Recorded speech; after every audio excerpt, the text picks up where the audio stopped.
Assalomu alaykum qizlarjonlar, yaxshimisizlar? Bugun sizlar bilan diadema yasashni o'rganamiz. Uning uchun bizga mana shunaqa 8 li razmerda jemchug, shunaqa gulchalar kerak, mana shu kiloli simdan kerak. Bunaqa qalin o'raganda ham sifda chiroyli chiqadi. Oddiy lenta, pistolet kley qaychi kerak bo'ladi. Birinchi o'rinda simimizni chiqarib olamiz.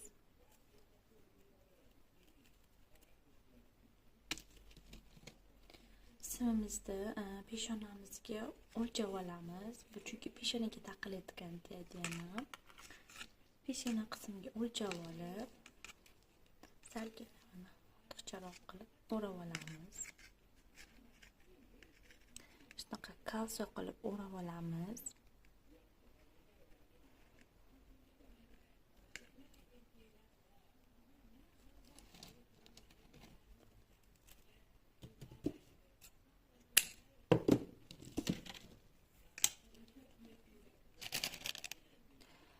Soqib olaman. Ikkita jemchug, bitta gulcha qilib qirg'izib chiqamiz.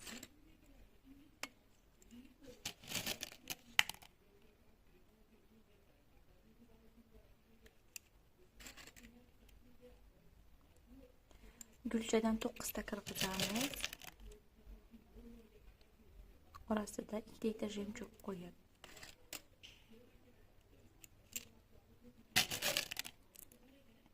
Jemchugni yaxshisidan ishlatinglar qizlar, shunaqa yaltirab chiroyli chiqadi. Oqidan emas, salgina rangi shunaqa yaltiroq rangidan ishlatinglar. Chunki jemchuglarning ham ikki xili bor, oqi shunaqa sal molochniyroq rangi.